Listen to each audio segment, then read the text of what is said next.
8:15 a.m. on the 6th of August 1945, the United States dropped an atomic bomb on the Japanese city of Hiroshima.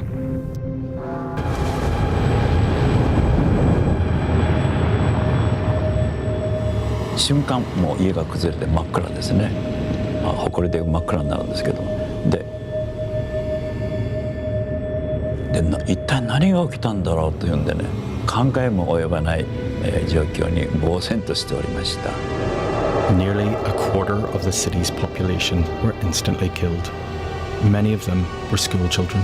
As our survivors struggled to understand what had happened to them and their families, seemingly healthy people began to die. 核の被害っていうのはね、広島で京都は昔からしたよね。今の問題であるということですよね。Now, with conflicts being fought across the world, talk about escalation and the threat of a new nuclear arms race is becoming louder and louder.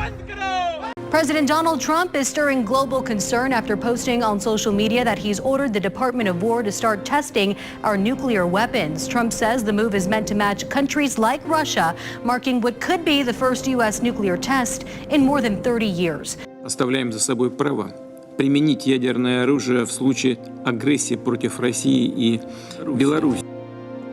Hearing statements like that reminds us why the nuclear weapons issue still matters. Meet Anna Ikeda, a remarkable woman who has dedicated her life advocating for the abolition of nuclear weapons. In her own words, though nuclear weapons may not be in our daily consciousness, they affect us all. If one nuclear weapon is dropped, even by accident, it will cause catastrophic damage to lives, health, environment, food production, and climate, not only in the present but also for future generations. The effects of the bombs dropped in 1945 are still greatly felt by the survivors and their families in Japan. Their resolve to never let anyone else go through that experience has fueled global activism. This is a conversation with Anna. Hi everyone, thank you for being here. Today I'm honored to welcome Anna Ikeda. She's a powerful and leading voice for peace and abolition of nuclear weapons. She's a representative to the United Nations for Soka Gakkai International and also serves as its program coordinator. Through her work at the United Nations, she has been instrumental in bringing together faith-based organizations and policymakers to tackle the threat of nuclear weapons. Anna holds advanced degrees in international human rights and global affairs. She's extremely personable and warm-hearted person, exactly the kind of person you need to spread the message of peace. So thank you so much, Anna. Thank you for being here. It's a pleasure to have you here. How have you been? Oh, great. And again, very nice to have this conversation with you. I actually like that you framed it as a conversation because I really feel it's a mutual thing. I'm also curious to learn about, your path, your passion, what brought you to this project and your interest in peace. So yeah, very much looking forward to spending time with you. Now, again, thank you very much for taking the time to talk to me. Dr. Ivana told me about you. She mentioned in one of her emails that you might be a very good person to talk to about this peace initiative that you've taken up. So you grew up in Japan, isn't it? You were born in Japan. That's correct. Yes. And then you moved to USA later on. Is that right? That's right. Right. Yes. So how did you get interested in this peace advocacy throughout the globe? I mean, what motivated you? Yeah, that's an interesting question, and I hope you have a few hours to Sure. spend with I me. have plenty of time today. Yes, no, but actually, how interesting that you mentioned my upbringing, because I definitely, it has to do with my passion for what I do. So, as you mentioned, I work for Soka Gakkai International, or SGI, and it is a Buddhist association. So I practice Buddhism with Soka Gakkai, which is a global lay movement of Buddhists. We have people all over the world who practice this type of Buddhism that started in Japan, where I grew up. And I was born into a family that practices Buddhism with Soka Gakkai. And, because of its dedication not only to help people practice Buddhism and thereby, becoming absolutely happy, what we call this activation of Buddhahood or inner potential, right? We also see that social engagement is a very important aspect of our Buddhist practice, because we see that if people around us are not happy, and if we don't have peace around us, then we cannot be happy ourselves. So we engage in different social challenges, and nuclear abolition is a big part of our organization's legacy, which maybe I'll get into it a little later. But so SGI, which I work for, is an NGO, a non-governmental organization, and we have been in consultative status with the UN since the 80s. So I am one of the representatives to the UN for SGI. Now, going back to your question, so yes, I grew up in Japan, and so peace education, now that I think back and kind of know what I know about, say, American education a little bit, I think it is definitely part of this Japanese educational system and ethos of it. You learn about, of course, atomic bombing of Hiroshima probably a little bit more extensively than, say, other countries, especially United States, because it's a big part of history. So, I think it definitely has a big part in that. But also, being brought up as a Buddhist, again, having this kind of consciousness about serving other people, helping other people.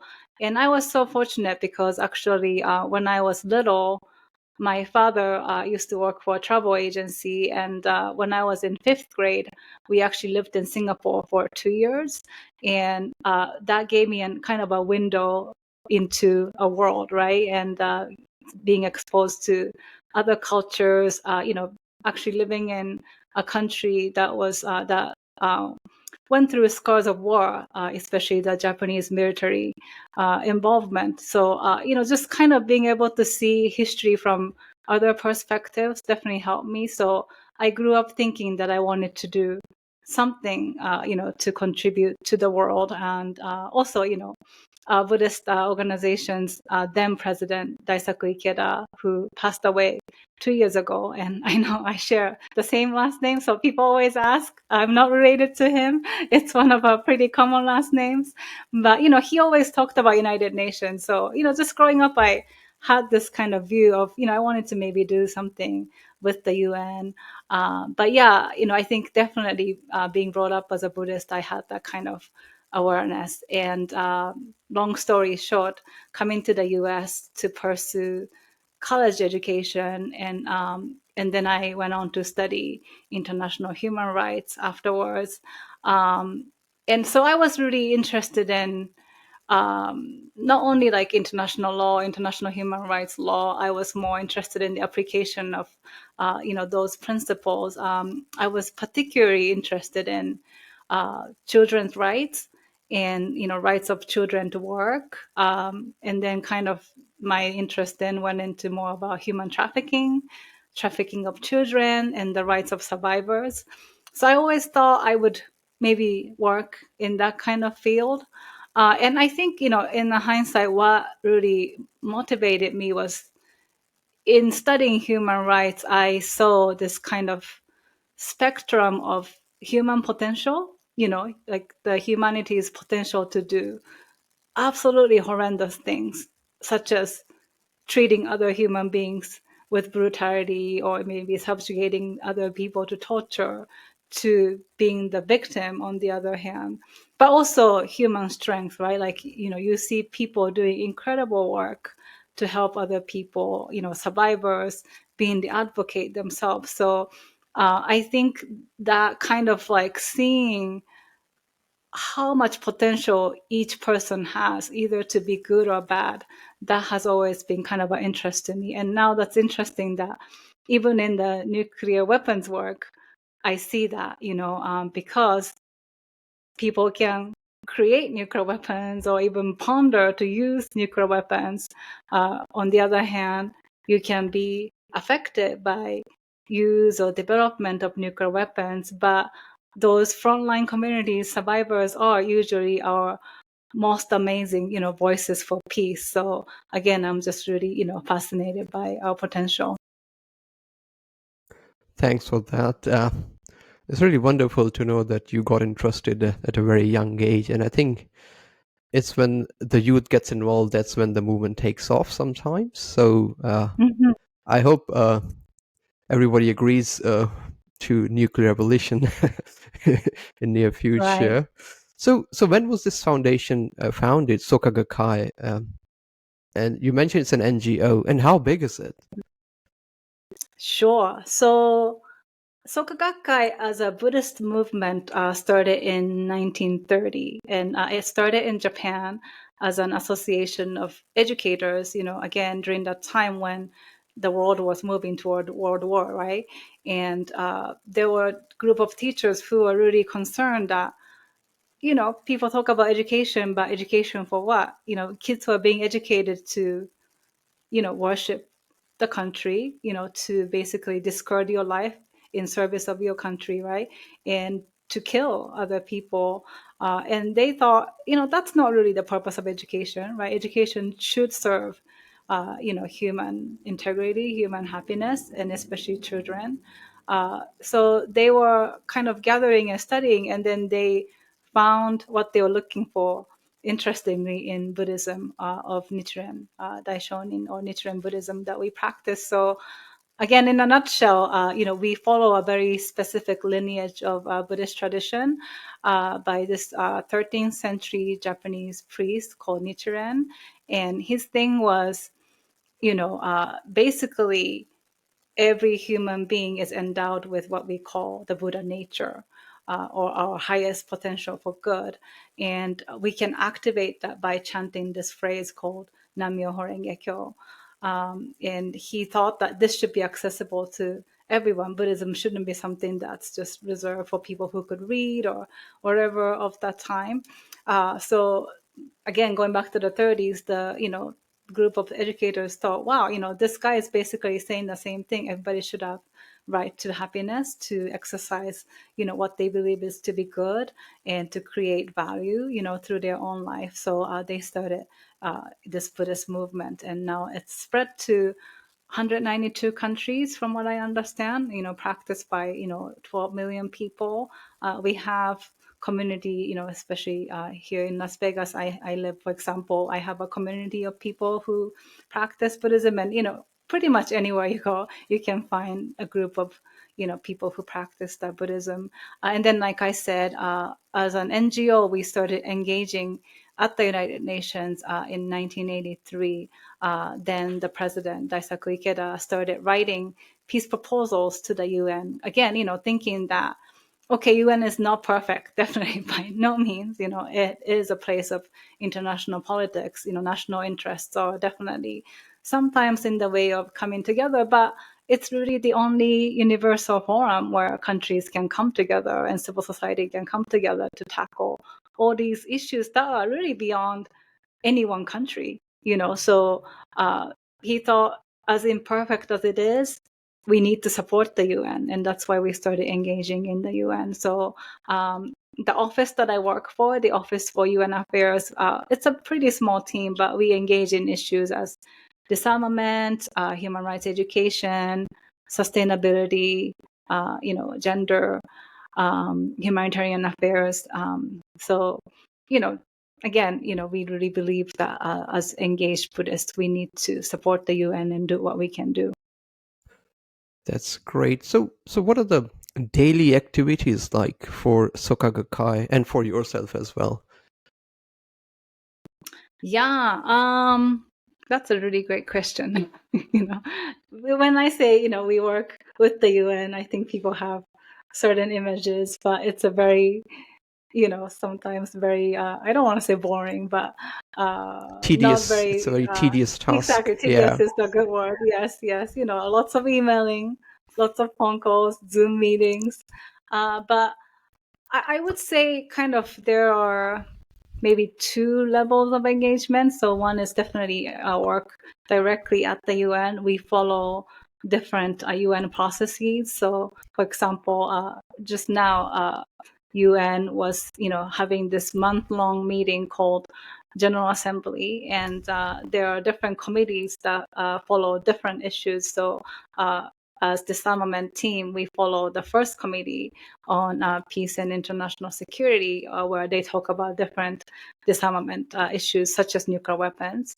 We also follow the Treaty on the Prohibition of Nuclear Weapons, which I'm sure you've heard of. So, we talk to different governments, who in principle say, support disarmament, right? But maybe they haven't, say, formalized that commitment by supporting the TPNW. We reach out to them saying, hey, your country has spoken in favor of disarmament over many years. What do you think about, what's the likelihood that you can sign this treaty or ratify this treaty? And so many things go into that seemingly simple step. Of course, each country has different priorities, right? And sometimes it's more of a competition between resources and, their priority. Or sometimes they do have, maybe domestic issues that's hindering the commitment. So, we kind of meet them where they are, find out kind of what's blocking the progress. Do they need resources? Do they need one of us to talk to somebody at the Capitol? Do they actually need to have a regional meeting where they can see, oh, everybody else in our region is supporting, maybe we also support? We think about different ways to kind of engage the governments. And then on the other side of that, it's really grassroots engagement. And that's something I don't do as much as I would like to, but of course our wonderful, membership, who are committed to this issue. Many national organizations, for example, do, things like educational activities like exhibition, workshops, symposiums, just community forums where people talk about this issue. Because I think one of the challenges of nuclear weapons is, even though I think it has been more like kind of, on the surface of the public awareness, with the news articles and everything that's going on, I think it is definitely something that people probably talk about more than before, but it's still kind of something that doesn't feel very urgent or maybe close to your life, right? So a lot of people might think, well, what does it have to do with me? Or, like, does it matter what I say, right? So again, bringing it to the people, like, why is it so important? If a nuclear weapon detonates in your city, what does that mean? Or what are the stories of survivors who could be your children or your brother or your grandfather, right? And how can we make that kind of personal connection? So we really want to bring the issue to people. No, that's great. Just reminds me that I read a book a while ago, The Doctor of Hiroshima. It was, I'm not sure whether you're aware of that. You must be. It's by Machihito Hachiya. I think he was a doctor in Hiroshima when the bomb was dropped. So it's his diary, how he and his wife survived the initial few weeks of the bombing. And then all the hospitals were gone. More than 50% of doctors died in the bombing, and how they managed to save so many of different survivors from dilapidated hospital buildings, temporary tents and camps, stuff like that. So it's a really poignant reflection on what a nuclear bomb can do to a community. I think he started documenting it from 6th of August when the bombs were dropped, I guess, to 30th of September. Yeah, Oh, so wow. it's a really, really nice book. It's written as a diary. Yeah. That's So right. so do you see any Wow. progress being made when it comes to nuclear weapons abolition or nuclear disarmament between big countries?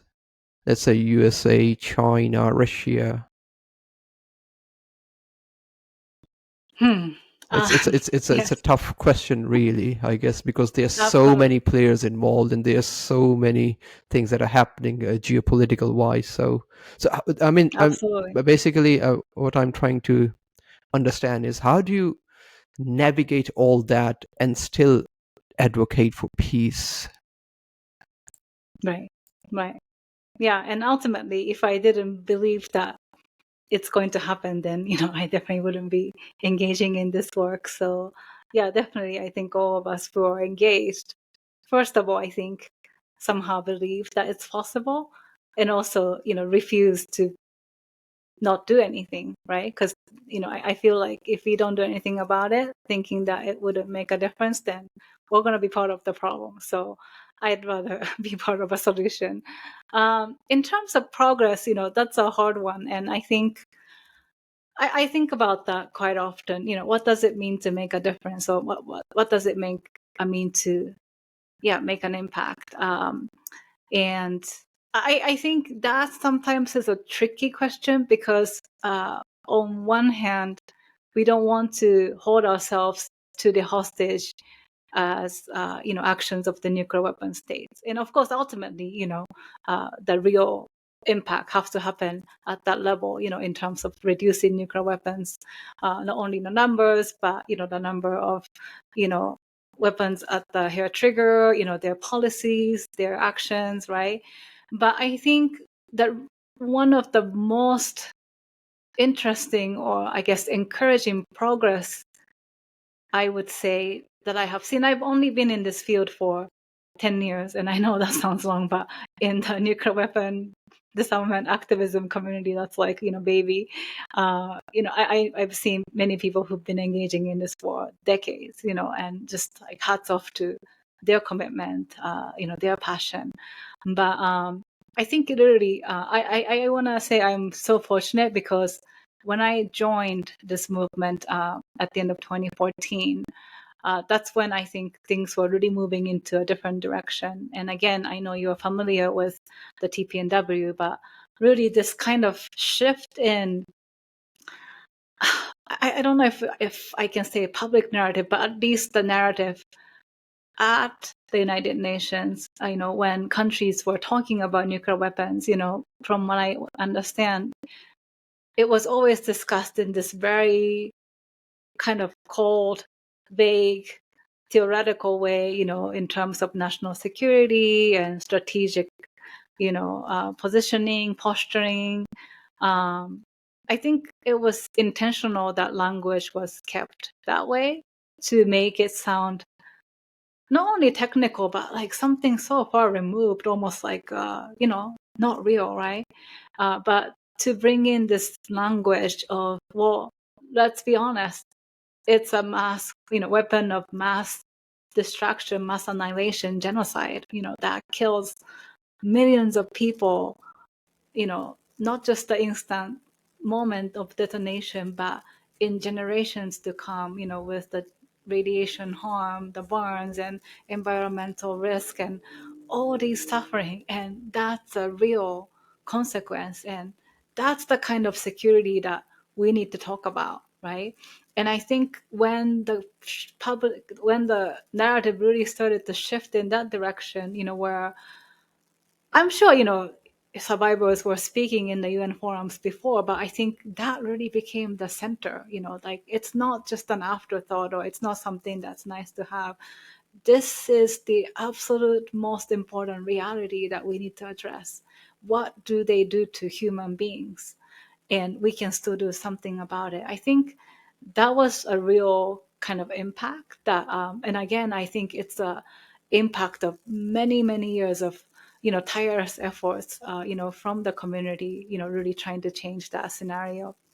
And then also, I think along with that came this, again, change that, we don't have to wait for nuclear weapon states to do something and feeling like, oh, it's on them, right? Like the rest of the world can and must do something about it because it affects everybody, right? So that's when other countries also started to truly take the leadership. And, there are core states that are still driving, this TPNW movement. And they've made, so many efforts reaching out to, their neighbors, their civil society, because they really see, right? Like if a nuclear weapon is used, maybe not in their own country, but in their region or across the ocean, it can still impact them. And so therefore it is a global concern. So I think really this kind of, in a way, it's empowering process because it's really the global majority saying that we can still do something about it. And TPNW was the crystallization of that kind of realization. That's great. Just before I move on, the language part is a bit tricky. I agree with you. And I also sometimes laugh at when they say, these are not normal nuclear weapons, these are strategic nuclear weapons. I'm not sure what's the difference between a strategic nuclear weapon and a normal nuclear weapon. I know that the energy that nuclear bomb can impart on the surroundings will be different.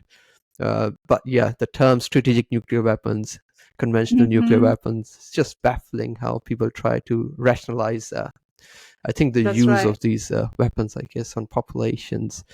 So do you also focus on other, let's say, napalm bombs or other chemical bombs as well, or do you just focus on nuclear weapons?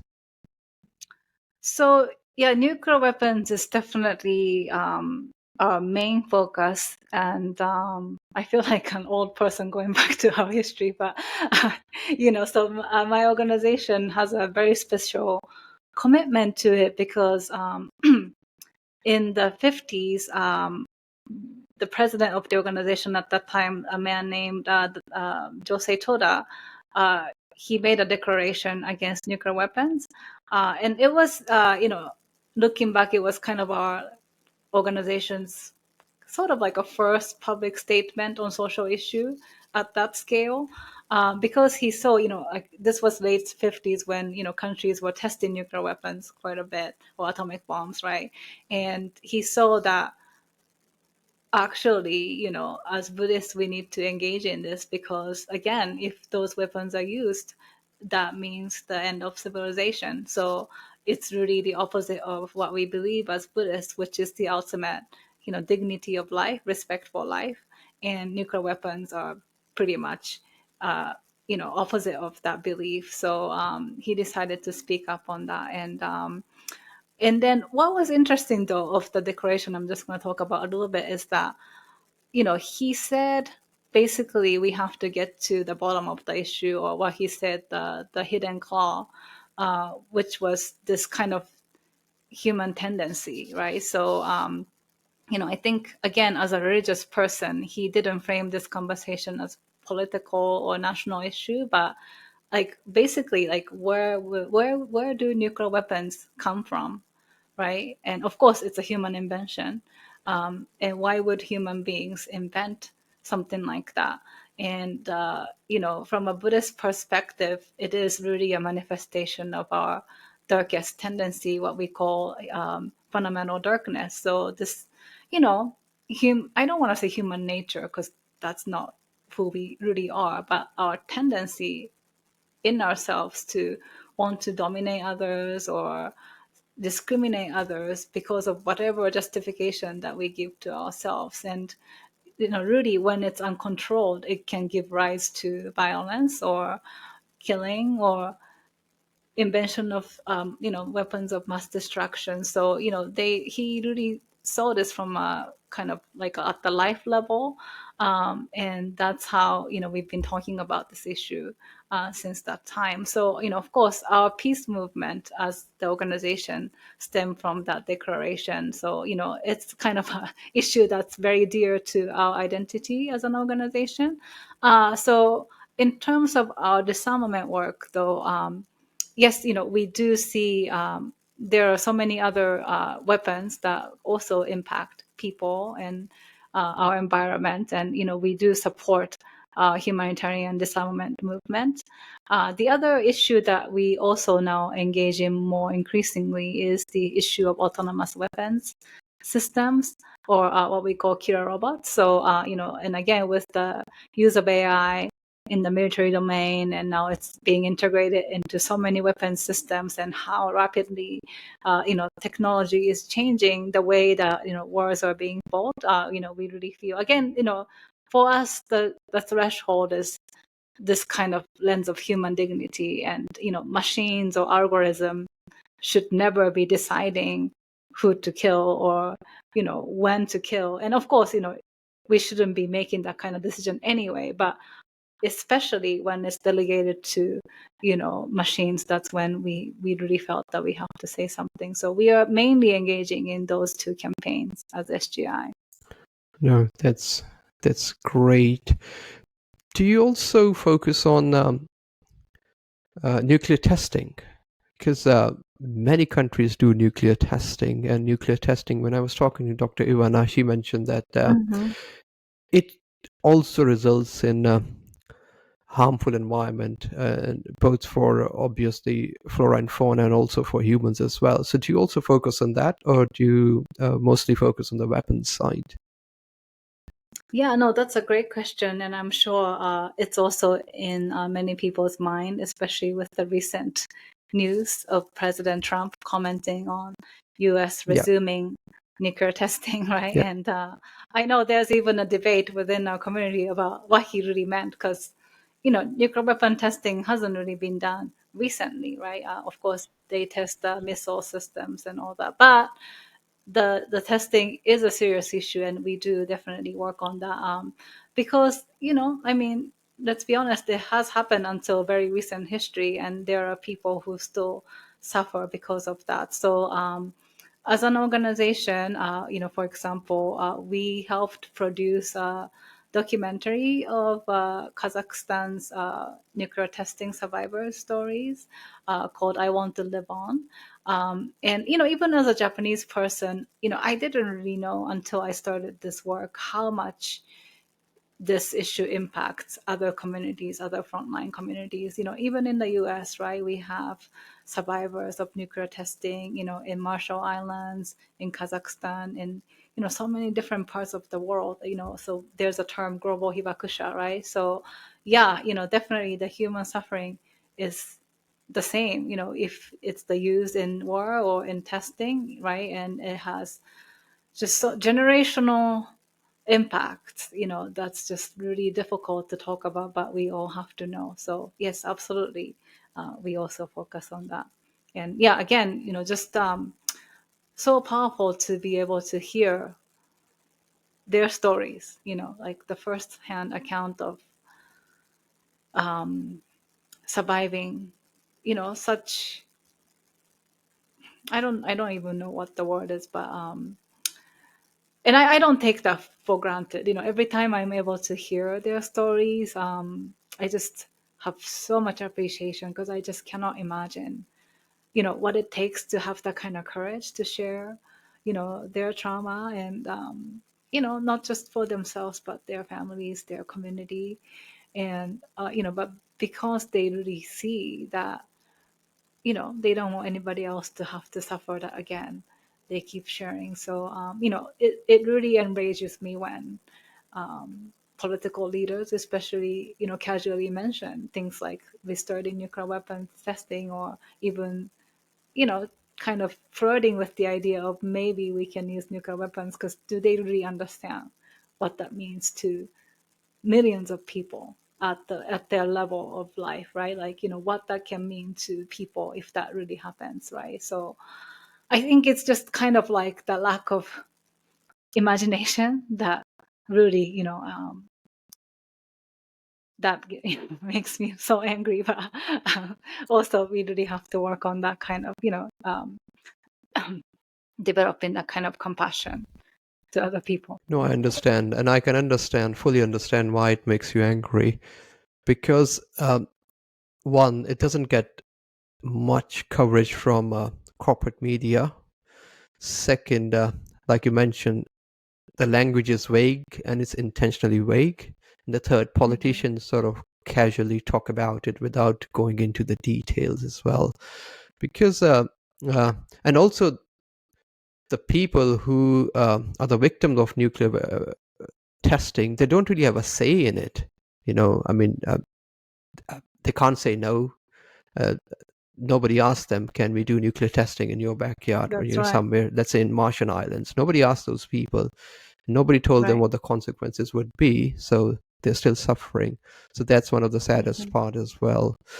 I guess so nuclear weapons, nuclear testing, so that's one thing. What about nuclear energy? Do you do you focus on that as well, or is that a completely different thing?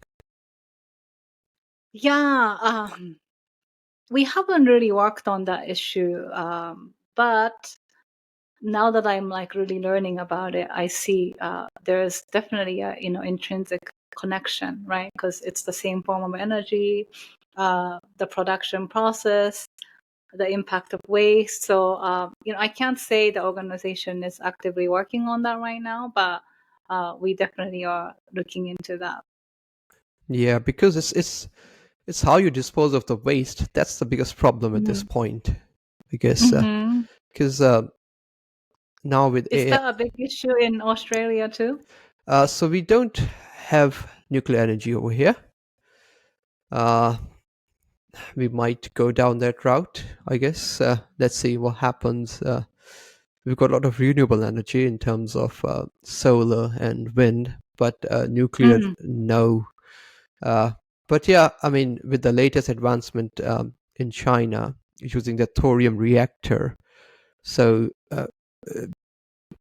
I think there are two positives of that. Obviously, there are negatives of nuclear energy as well. The two positives is with the advancement that China is making in nuclear energy, they can light up the entire city for so many years using nuclear energy, and it's going to be cheaper for them.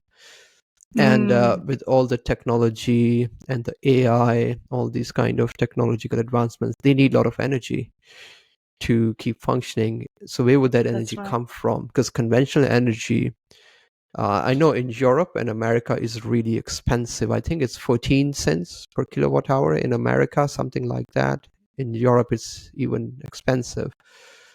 But with nuclear energy, they might be able to reduce the cost. I mean, I'm not sure about the economics in America, but China is certainly doing that. In China, the energy cost is really low compared to America anyway. And with this nuclear energy, I think it's going to be even lower. So that's why I was interested, because I think the world might move towards nuclear energy in future. But how you dispose of the waste, that's the problem. That's right. And that's a big problem to tackle. And so it's kind of like leaving the problem for the future generations to deal with. But there is no easy answer, and there's no right answer. You need energy. Everybody needs energy, and how do you produce it? I think that's the biggest challenge. But so, have you ever noticed, were we ever closer to nuclear abolition in the past? Was there a point where, let's say, America, Russia, China said, okay, no more nuclear weapons, we're going to get rid of our nuclear weapons? Was there ever a point like that in history? Do you know? Sure. As the movement, we talk quite a bit about the moment in Lake Vic. Sorry, I don't know how to pronounce that. Where the presidents of the United States and Russia came together and basically declared that nuclear war cannot be won, therefore should never be fought. Right. So I think even at that level of leadership, there was an awareness, right? And there was this desire to make progress, because I think especially, during Cold War, they saw how dangerous it was, right? To keep developing nuclear weapons. And it's almost like no end to it, right? Because one country can say, well, we're developing nuclear weapons to protect our national security. It's solely for defense purpose, right? But also it's very secretive. You don't want to share your intention, right? So from the other side, it can look as you are preparing for war, and you could potentially use it to attack, right? And there is also, to remind ourselves, there is no international agreement that says nobody would use it first, a no first use policy. So there's never this clear kind of intention that, well, are they going to use it first, or is it just purely defense purposes, right? So again, you can kind of keep going. Well, US has this much, therefore Russia has to have this much, and China have to have this much, right? So of course, compared to at one point in history, where we had something like 60,000 nuclear weapons, at the height of Cold War, we have much lower number of nuclear arsenals. But of course, each one of them is also so much more powerful. than the ones that's developed in or used in Hiroshima. We were talking about tactical nuclear weapons or strategic nuclear weapons that are supposed to be like usable in warfare, but they're still like many times more powerful than the ones dropped in Hiroshima and Nagasaki. And so just again, unimaginable. Just what can happen to not only the people but our ecosystem, right? So yes, I know it's very long-winded way of answering your question, but definitely I think there were moments that we came closer. Even thinking about things like New START Treaty or INF Treaty, there were moments where two countries could come together, and despite so many differences in whatever national interests or positions they had, they could still recognize and say, you know what, we need to have something because there's a line that we should not cross, right? So now I think the question is, can we replicate that and maybe even go further? And then some people say, well, in today's climate, that's not possible, or it's not easy, but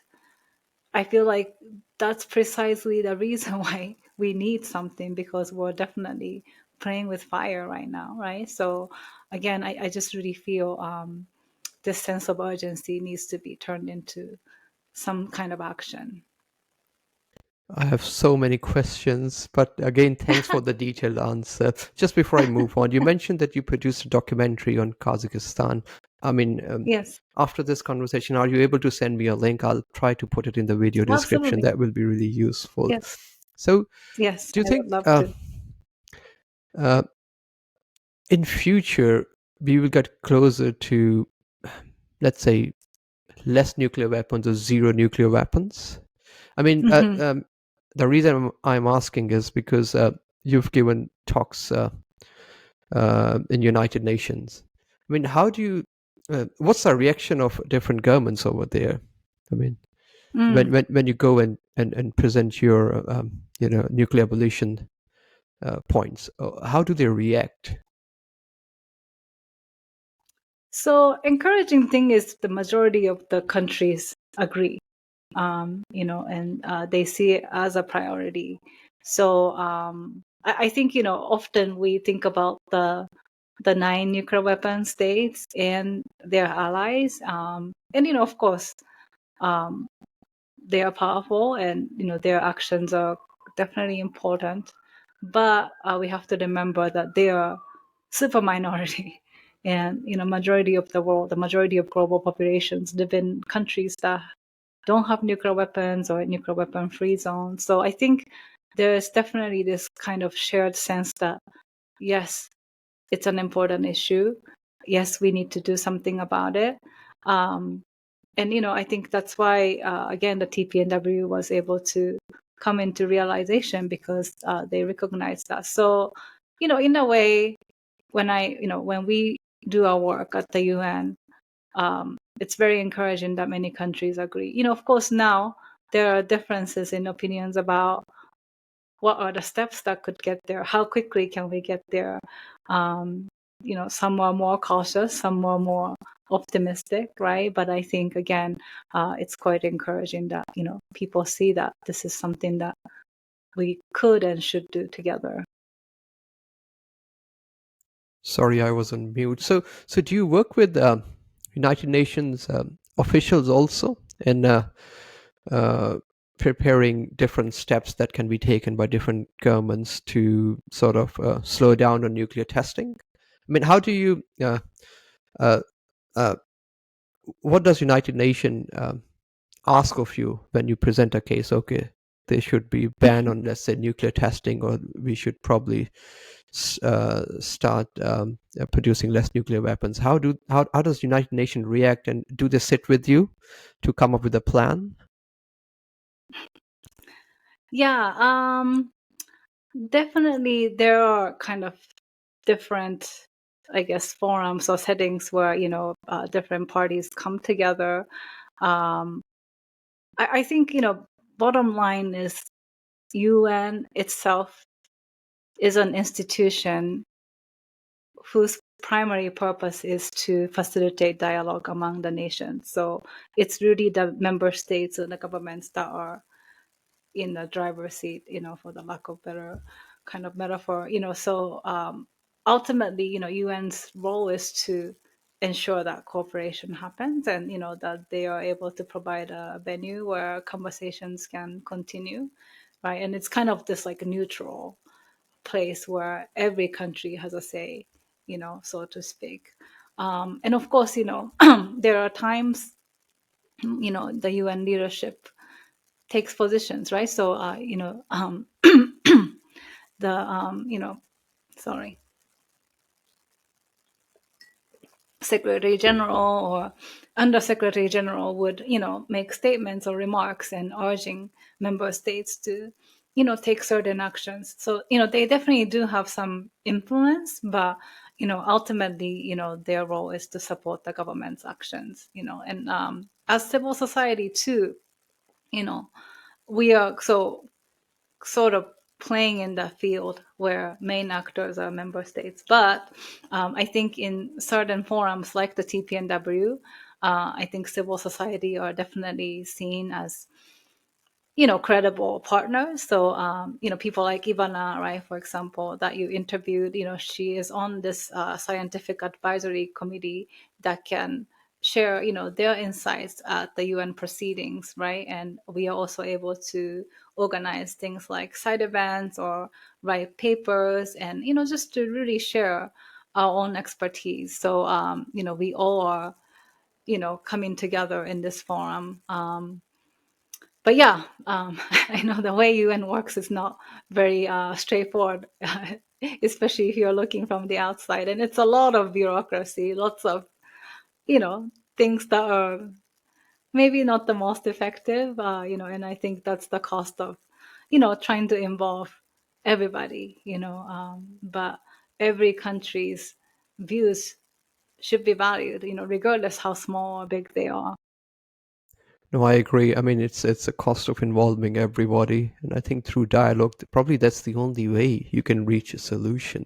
But do you see, Right. out of these 9 countries, do you see any country which is more willing to accept your message of peace, or everybody says, okay, this country does first, and then I'll follow? Yeah, that's an interesting question. Without naming countries, I guess. Yeah. Right. I mean, it's up to And I you. think, Yeah. right. No, I think, and that's the really unfortunate part of this current way of doing politics is it's almost sort of passive, right? Like, yes, I would do it only if this country does it, right? But then it's kind of this perpetual, not only waiting game, but it's a mutual aggression, right? Because at the end of the day, nobody is willing to take the first step because that's seen as a sign of weakness or taking too much risk.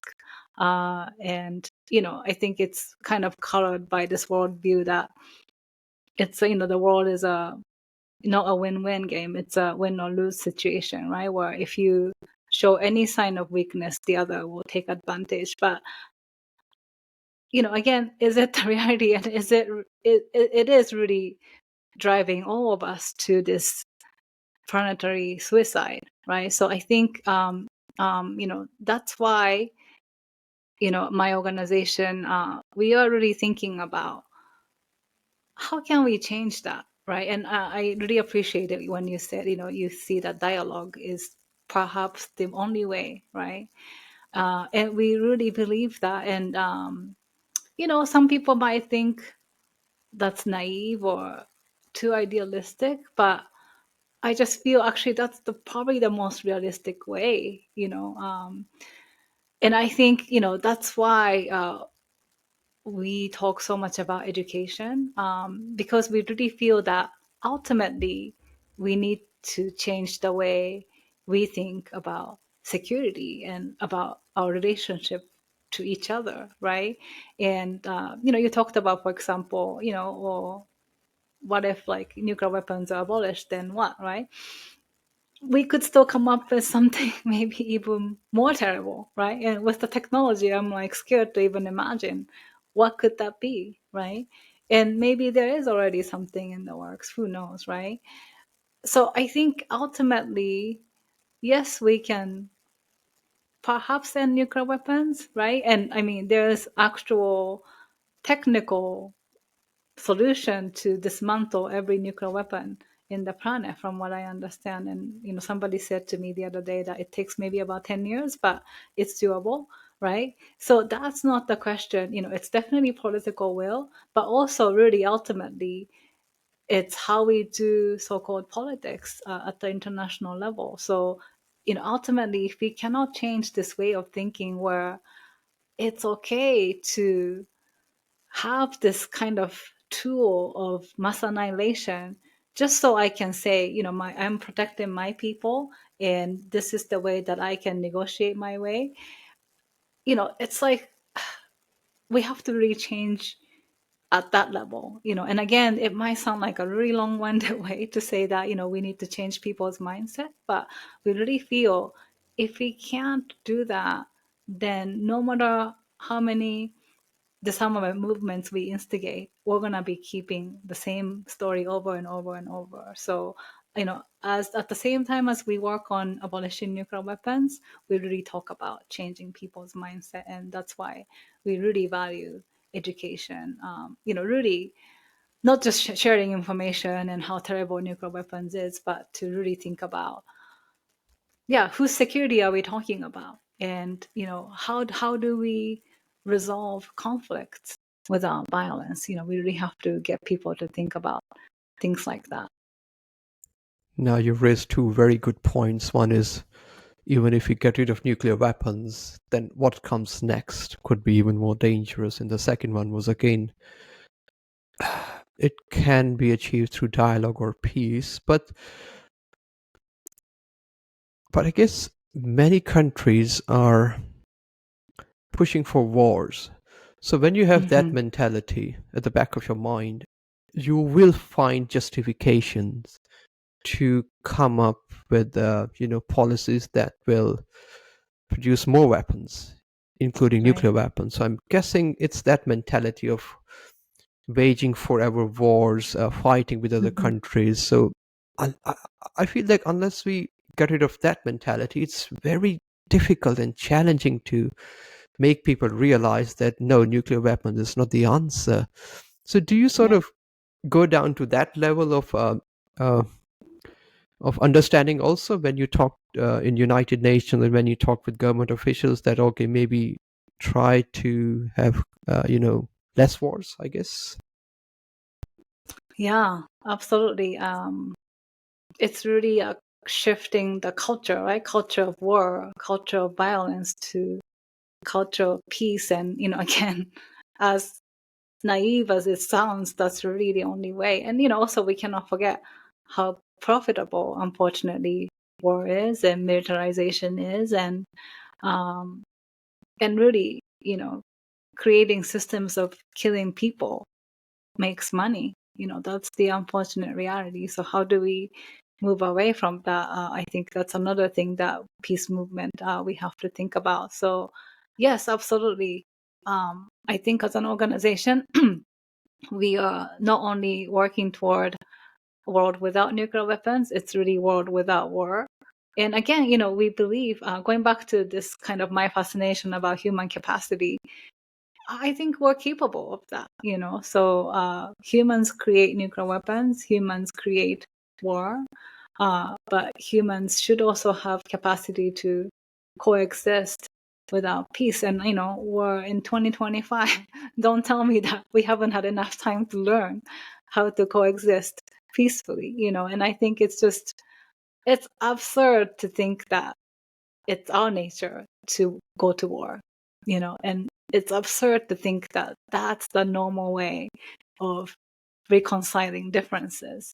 I think human wisdom and human capacity is so much bigger than that. And I think somehow we haven't paid attention to that, capacity, and, yes, to be honest, even, thinking about things like movies, right? It's easier to see guns firing and people being killed. If you want to talk about dialogue or nonviolent action, it doesn't really catch your attention. It's not very obvious, right? And the way that it works, right? It's not just like physical material attack. So I think that's where, as peace movement, we really have to think about, how do we communicate how this works and how it's possible in a way that we can really wrap our mind, and I don't want to say, we have to make nonviolence sexy, but something that people can really understand and appreciate, right? And I think that's where we fall short, because, and unfortunately, violence makes sense. It's visible, but at the same time, it cannot be the solution. So, yeah, definitely great point. Yeah, violence. I think it's the easiest answer, I guess, for many countries. Right. Yeah.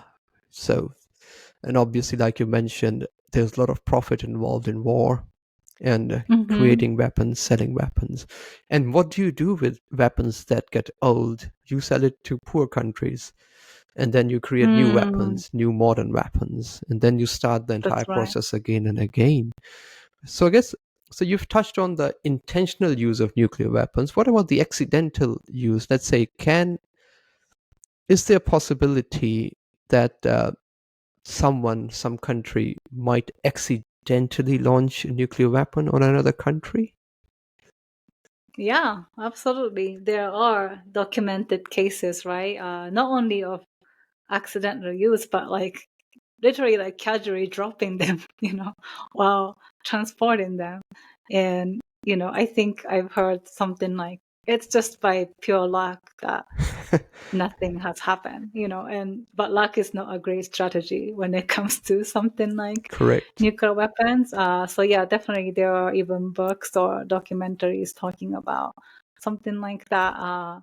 Yeah, and I think it's just, again, it's crazy when you learn about these things and how close we have been. But again, I think until we see that, the unfortunate part about our human tendencies is until we see how terrible it is with our eyes, and then sometimes even when we see how terrible it is, right? Like even the wars that are going on right now, we hear the uproar and then it just becomes part of our reality, and then we can change our channels or scroll and focus on something else, right? So I think, yeah, really, we've come so close to destroying our planet so many times, and it's just really crazy. Have you seen? Do you watch movies? First, before I ask that question, because you are in Yeah. this area, how do you have fun? What do you do for fun? That's a great question, and actually, even this work, as frustrating and sometimes disappointing it is, I find it fun. I find joy because I get to meet so many amazing people, who are just such incredible, talented, committed people, and people who probably I would have not crossed paths with if I am not in this line of work. So I definitely find that absolute joy. But yeah, I have 2 young children that keeps me busy, and that's why I requested to speak to you at this time, because if they're here, there's no chance of having any intelligent conversation whatsoever. That's all right. Yeah. So yeah, How old going are to they? the bathroom is, They're very little. they are, well, one is 4 Okay. and one is 9. Okay, But so still little. their maturity is about the same. So Well, they've got a good mom then, so they will be learning from you how not to use weapons, I guess, and how not to use Right. violence. That's Yeah, I great. know. Actually, I think about that sometimes. I'm like, do my children know what I do for work? Probably not. And how can I explain it to them? How can I explain that these things could end the world? Yeah, you So can simply it's say something I think your about. mom's trying to tell everybody not to kill the planet. That's right. That's right. That's a good line. Yeah. So, so, so there was a movie, Mission Impossible, in which, I mean, the last one, I'm not sure whether you watched it. I don't know if I watched the last one. Yeah, I mean, it was all about nuclear weapons and accidental, launch of nuclear weapons, and the theme was if one country starts launching nuclear weapons, I mean, AI ultimately takes control, but if one country starts launching nuclear weapons, the others will follow as well. So it's sort of mutual destruction. That's why I feel, I Right. mean, nobody wins in a nuclear war if That's both right. parties have nuclear weapons. It's okay if Mhm. one country has nuclear weapons and you can annihilate the other one. But if both Right. parties, I mean, and we know China, Russia, America, these are the three big countries, all have nuclear weapons. So it will be mutual destruction, I guess, if something Mhm. bad happens. So Mhm. I'm guessing you must have had many moments in your life where you said, why are people not listening to me? Who do I talk to? What do you do in those moments then when you get frustrated? Yeah. And the most frustrating thing you can do is reading online comments on, topics such as nuclear weapons, and Yeah, just what people say are quite frightening, and I have to I know. stop. It's people are, yeah, the masses are not really aware of, the actual harmful impact of nuclear weapons, not just on humans, but on Yeah, the environment as well. And not just temporary impact, it's the long term impact as well. Which that's is why I right. think That's right. the corporate media hasn't really done much to sort of not educate, maybe show the harmful side of Hmm. weapons, Hmm. especially nuclear weapons, I guess. But yeah, what do you do in those moments? Who do you fall back on? Do you talk to Yeah. your colleagues, or do you talk to someone in your I family? mean, I think that's why I feel incredibly fortunate that I feel like, so now in hindsight, I don't think I really talked about how I got into this work of nuclear abolition. And it's actually through my faith. So, I mentioned, right, like I was thinking I was studying to be a human rights activist. But about 15 years ago, I was taking a leadership in the SJUSA, which is the Buddhist Association of the United States, and I was taking a leadership role of university students. Not only to support them to practice Buddhism, because being a college student is definitely a challenging time, but also support their campus club activities. And at that time, we were working on really bringing this issue of nuclear weapons to college campuses. And mind you, again, I was a student of human rights and human trafficking. So initially, I was kind of like what does it have to do with me but again, as I studied this issue and again reading about it from a Buddhist perspective, I realized, well, actually it is probably one of the biggest human rights issues, because again, it can wipe out civilization, its impact on affected communities, right? And also really thinking about it from this Buddhist perspective of life. So I developed this passion. So that's how I got introduced to this topic, and then later on I was asked to work for this office. So I think to answer your question, I always fall back to my faith, and I don't know if you practice any religion, but to me, it's something I do every day. I pray in the morning, I pray in the evening. I'm also a, leader in my Buddhist community locally. And, I speak to people on a daily basis about, their day-to-day challenges with their, spouse or their work or neighbors, their financial situations. And my role is to encourage them using Buddhism, right? So it is really like my moral compass, and my work is absolutely connected to that. So whenever I have these moments of frustration or disappointment or whatever, I think my faith gives me hope. but also, this long-term view that, we still have to keep going, right? And then, of course, we have this amazing community, people I get to work with. And, I think about especially hibakushas, who have been talking about this issue for now 80 years. And I'm sure they've had many disappointing moments, right? But they didn't give up, and I think to me, one of my turning points was actually right after I started working. I was in Vienna. It was one of those conferences that talked about what they call humanitarian impacts of nuclear weapons. So we had, lots of speakers talking about, impact of nuclear weapons use, testing, survivors, scientists. And I was in a session with this Hiroshima survivor, Setsuko Toro, who was 13, right, when atomic bomb was dropped in Hiroshima. And, she's been speaking about the issue for many decades, one of the iconic people in our movement. And, so I heard her story about, actually being a 13-year-old and surviving the scene.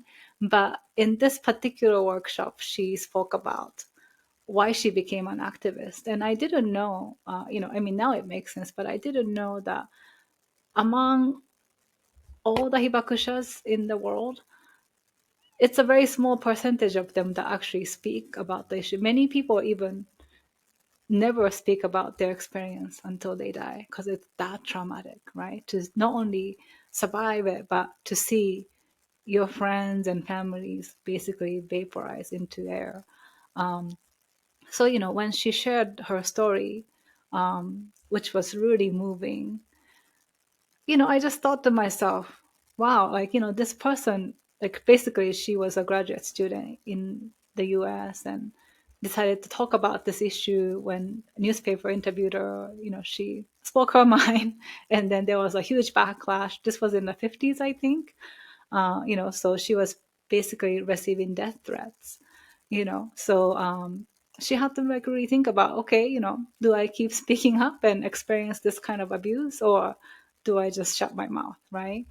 And fortunately for our movement, she decided to continue speaking up, right? So I just thought, if people like her keep speaking about this issue, then I need to really solidify my own commitment, So, just like a young person at the workshop, I wanted to go shake her hands at the end. And, when I did that, I just thought okay, this is my moment of really committing myself. I'm in for the rest of my life. Right. And I didn't say that to Setsuko, but that was a, promise I made to myself. So, yeah, I think about things like that and just, yeah, I'm in it. I'm in it for however long it takes, and hope, I'm optimistic that it will come in my lifetime, so that again my children can live in the world without nuclear weapons. I mean, of course, there will be other issues, unfortunately, but I can say at least I did my best to make that a reality. So yeah, these are the things that kind of cross my mind, when things get rough. No, I agree. I think you give all of us a hope, and I think the world is better with you in it, and especially with people like Harold. So do you see other faith-based organizations reaching out to you as well? Let's say Christianity, Islam, and other faith-based Yeah. organizations. Do you work with those also? Yes, absolutely. And there are many committed organizations, faith groups that are in this movement. I tend to organize interfaith actions at the UN, mainly in the form of developing interfaith statements. So whenever, there are occasions like, let's say there was 80th anniversary of I don't want to say anniversary because that sounds like celebrating, but 80th commemoration of the atomic bombings in Hiroshima and Nagasaki this past August. Or, there was, major conferences like TPNW conferences. Usually, we kind of start to talk, well, we have this milestone coming and do we want to come together as the faith community to say something? And usually the person who asked the question gets to coordinate. So I tend to be the one to say, hey, anybody interested? And then usually it falls on my lap to, call a meeting or to brainstorm ideas. And, so there are actions. And then, of course, there are different faith traditions that do more of like direct actions, like, Christian groups, doing protests at the military base, or, usually even at the UN conferences, there are sit-ins in front of the US Embassy, and, we really support each other. And again, I think it's beautiful that people, who have different faith traditions, but we share the same goal. And, usually many of the kind of values and aspirations we have are very similar to each other, and we can really unite, around the same goal. So I definitely enjoy working in the interfaith space on this issue. I think that's great. So I'm sure you do grassroots movements and activities as well. So do you reach out to universities and colleges also? Or do you mostly focus on the higher ups, let's say the politicians, the United Nations? How do you basically, what I'm trying to articulate is, how do you divide your time between where to focus, I guess? Right. Because it's such a big task. Even when I think about it, I'm not sure whether I phrased the question properly or not, but when you think about it, it's such a big task. And like you mentioned, it involves everybody, not just one entity. Yeah. That's right. Yeah. And like I said, I wish I could spend more time doing the grassroots work, because that's where my passion is. And I really feel that's such an important space. I think we tend to focus on decision makers and leaders, and of course they're important, and we need to educate them too. But I think we really have to remember that what people think matter, because it affects everybody. And I think it's really shaping this kind of public opinion to say that nuclear weapons are unacceptable is so important. So I think I see my role, because I work for the office dedicated to the UN affairs. Of course, my work is really at the UN, engaging with member states and other civil society. But also, I think other side of that is, again, this kind of demystifying the UN, which kind of sometimes is really hard to grasp, if you have never been there, or, that's not your day-to-day work, right? So again, they can't just be doing things behind the closed doors, right? Like the world need to watch what the world leaders are doing in that space. And, what are these treaties? Why does it matter? And how does that affect us? There are UN meeting happening. What does that mean for everyday people? So I also think of my role and my colleagues' role as kind of then giving back to the community. This is what we are doing at the UN, and this is why it's important. This is why everybody should be aware, so that we can then take back their views and voices back at the UN. So it's kind of this, two-way street, because again, UN is, a forum for member states, but countries are also composed of people. So ultimately it has to, go back to each person. So that's kind of how I view my work. Right. So you mostly talk in the United Nations and try to get your point across to member countries. Is that a fair assessment of what you mostly do? Just in terms of negotiations, I guess, with countries, or do you reach out to countries outside of United Nations also? Yeah. So what's interesting about how countries work is UN has different, yes, UN has different presence. So of course there's a headquarters in New York, and every country has what they call missions, their representation to the UN. So many countries have offices, around the UN or maybe a few blocks away from the UN, but they then send their representatives to the UN.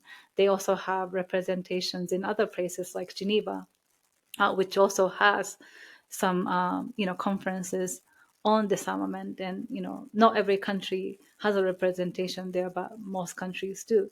And then they also have, their Ministry of Foreign Affairs at the capital. So often, it's like this kind of coordination between different locations.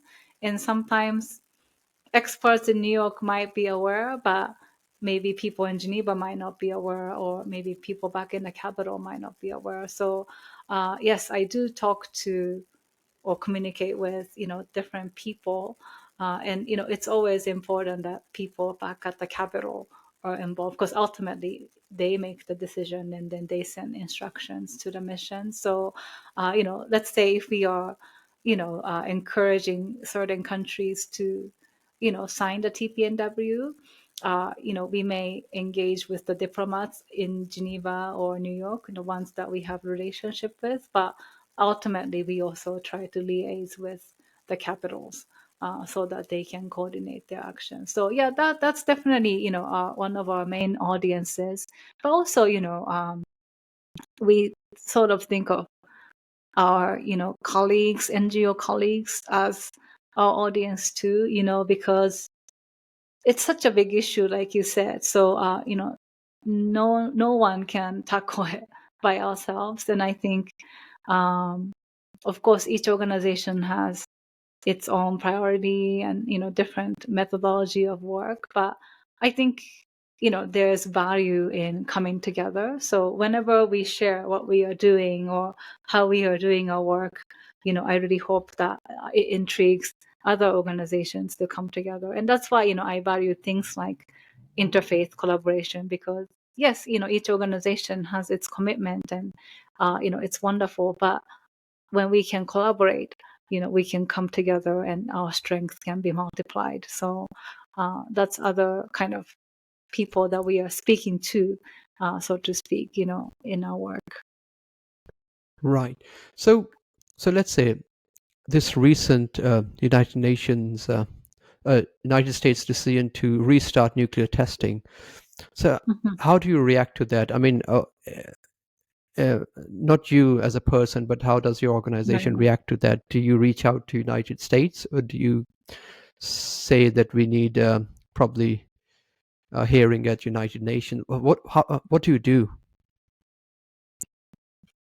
Yeah, it's still developing, so I can't say that we are like doing something right now. We are definitely watching.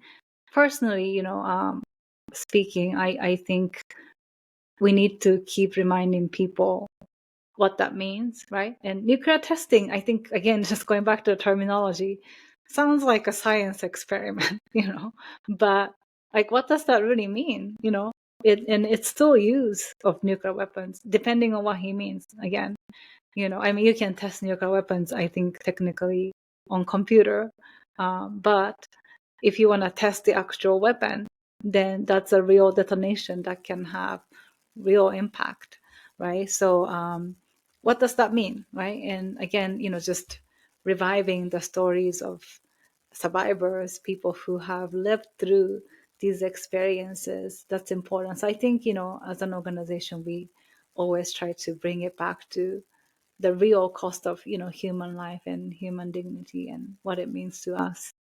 Right. So what do you do outside of this work? I mean, we've talked about how you have fun, but do you have other hobbies and any other things that attract you? Yeah. Because it's Yeah, because it is a very tedious and tough that's job right. that you're in.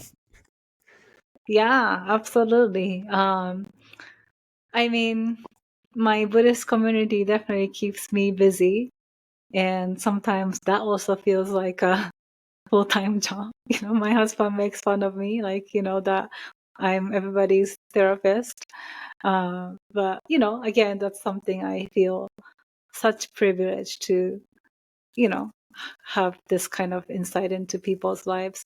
But yeah, I mean, I do like creating art. That's something I don't do as much as I would like to, but I like to draw, I like to sing, and I think having children is like an ultimate excuse to do those things. You know, whenever my daughter asks me to draw something, I get it, and I get into it so seriously, and sometimes, you know, it's like it becomes my project, not her, you know. So yeah, but I think I'm just appreciating having children because it brings out kind of this playful side of me that sometimes I forget because, you know, everything is so serious, right, in life.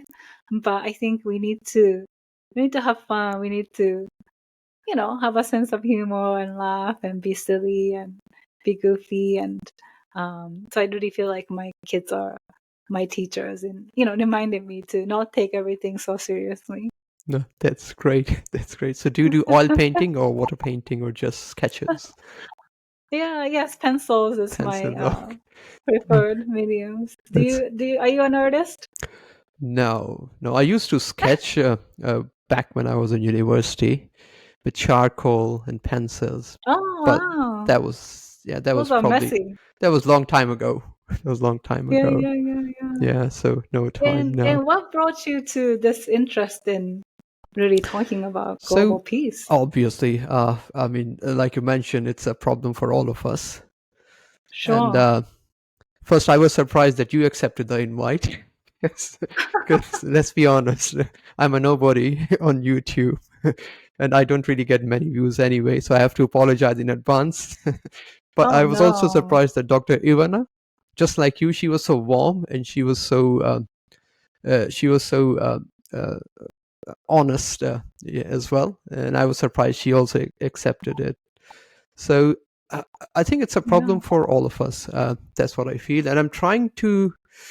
I mean, my main objective behind this, let's say, if this YouTube series kicks off, is to talk to intellectuals or thinkers or people who are trying to make a difference. I guess Mm, could be scientists, could be innovators, could be anybody. I mean, obviously, the task that you do is of immense importance, and I was interested in finding out because there are so many stakeholders involved in the field that you are in. It's not just one country; right. it's all the member states. Plus, within those member Mhm. states, politicians have their own agenda. They have their own Right. stakeholders. They have their own objectives. How do you navigate all that? It's to me, it looks like a Mhm. minefield, I guess, which is why I was interested in how does your brain work? Because how do you comprehend all the situations, all the wars Sure. that are happening around the world, and how do you get your message across? It's not an easy task. Mhm. Uh, Right. so I am more. That's one of the reasons I reached out to you as well. And Dr. Ivana sort of gave me her perspective also, and it feels like there's so many questions that still remain. Uh, Mhm. it's not an easy task. It's a very courageous task. That's Right. what I feel. Which is why I wanted to understand what motivated you. You could have become, let's say, a lawyer. You could have become a scientist and had an easy Right. life as well. Probably you could have gone into finance as well. Much easier Right. life. So what drove you into this? So I'm guessing, obviously, because you're from Japan, so there's that element Mhm. as well. But not Mhm. many people probably would want to spend their life on this, because some Right. people or many people will think it's a moot cause 'cause nothing will come out of it. Dep- That's right. Especially when you see current situation, wars happening everywhere. Right. So that was sort of my main reason to reach out to you to understand what drove you to do this, Mm. and how do you sort of hold yourself when you see all those atrocities happening around the Right. world. So Yeah. I think that was one of the main objective, and also Those trying are to great understand how questions. people from different countries think about peace as well. Yeah. Mm. Mm. That's true. Yeah. Because that's it's obviously, colored by your national perspectives Correct. and experience and how you view history. Yeah, I think just kind of referring to what you shared about, why I chose this field. I don't know, for some reason I was always interested in doing something for the service of others. And I think that's probably because of my faith. But I think,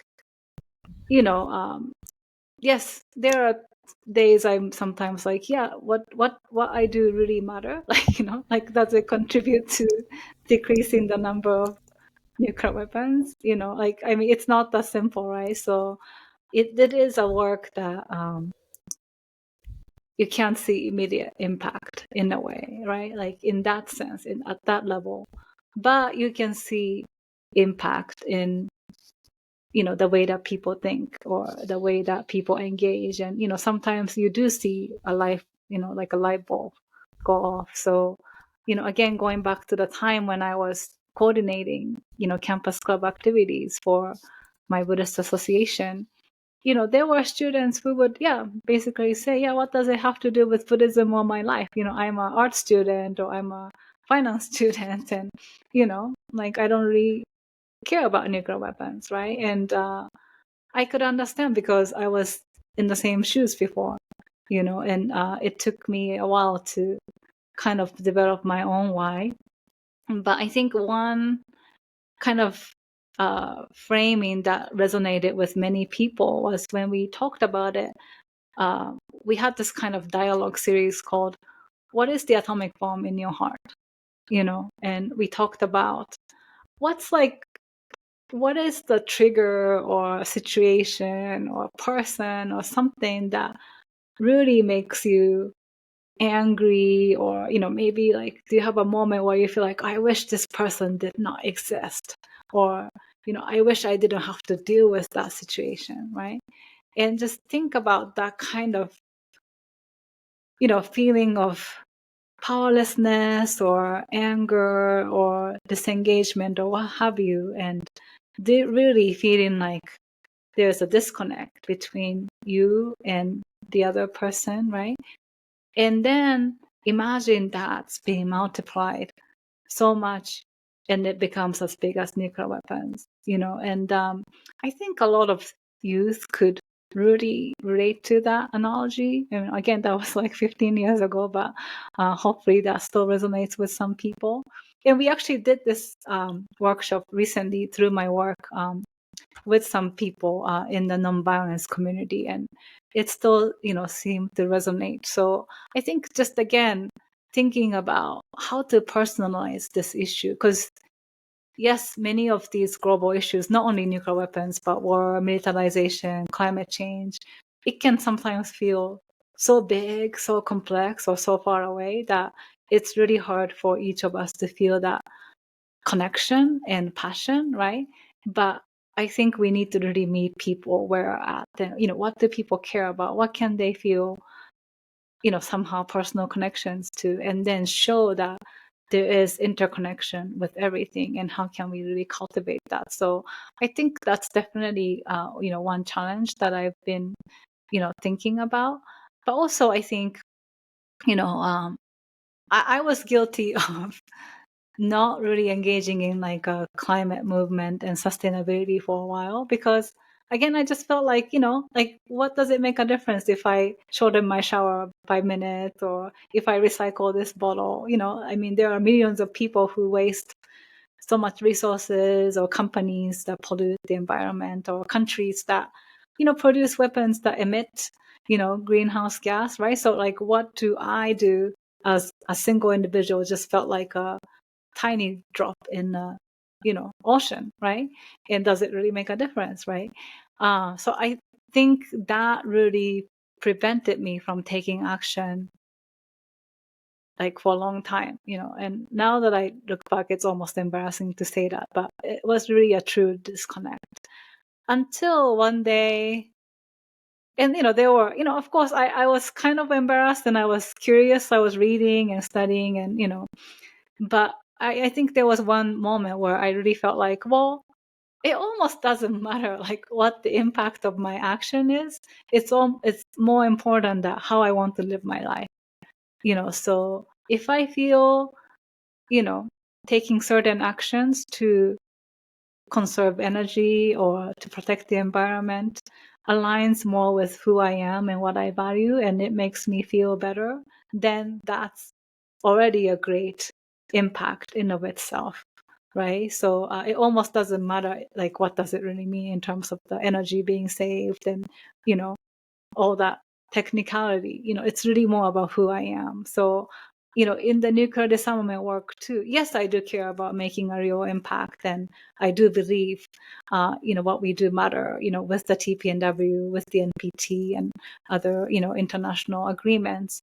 But simultaneously, I do what I do because it aligns with who I view myself as, and it kind of gives me a fuel to keep going. So, yeah, I think, I just don't want anybody to not do anything just because they don't think it matters, because I think that's a grave mistake. And I think even if it's something that they think is small, such as talking to their family about the issue, or, having like a classroom presentation, or, doing a personal project, whatever, if they feel compelled to do something, I think it's always better to do it than not do it, because again, if we don't do something, something about it, we become part of the problem.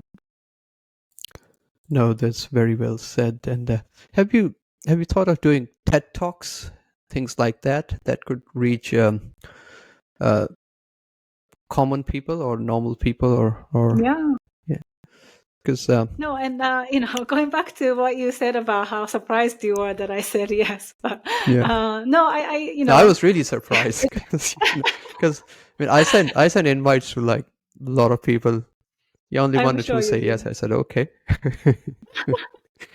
Well, I could sense Ivana mentioned my name, so I felt I should say yes.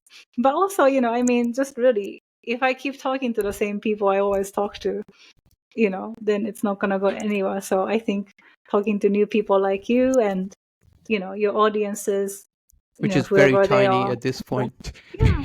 But, those are, again, Yeah. new people that Yeah. we can interact with, or I can get exposure to. And I think that's better than nothing, So I definitely do appreciate, and I appreciate your curiosity and your, just thoughtfulness in asking questions. And yeah, I think what you do really matter. So thank you so much for that. No, thanks for that. So just before, I know you're busy. Your children might be coming home anytime, I guess. Yes. I can talk for hours, I guess, because this is such a fascinating topic, but I'm very aware of your time. So let's say if you have the ultimate power, how would you go about getting rid of the nuclear testing and getting rid of all the nuclear weapons? How would you do it? How would I do it? In terms of having all that kind of power, like what kind of power do I have? Let's say you have the power to dictate to all the countries, okay, you have to do this, How would you go about doing it? I would actually start by, well, I don't know if I would start by, but I would definitely incorporate changing the curriculum about like what's being taught in schools or in public education. You talked about media, like how we talk about national security, our relationship with other countries, nuclear weapons, or, the lack of awareness. Again, I just really feel like we have to start there. And, again, instead of talking about wars and weapons and domination, let's talk about our shared humanity, how actually violence is not human nature. When we harm others, we are harming ourselves. So how can we, resolve our differences? It's okay to have conflicts, but how can we come to some sort of agreement or compromise through different means? And we can train ourselves to do that. So I would definitely, if I have that kind of influence, definitely start there.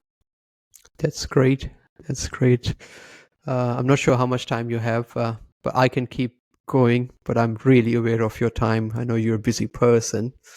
So Yeah, thank you so now, much. thank you for having the time to talk to me. Like I said, I think you give all of us hope, and the world is really a better place with you in it. So just keep smiling and keep shining and keep inspiring, I guess.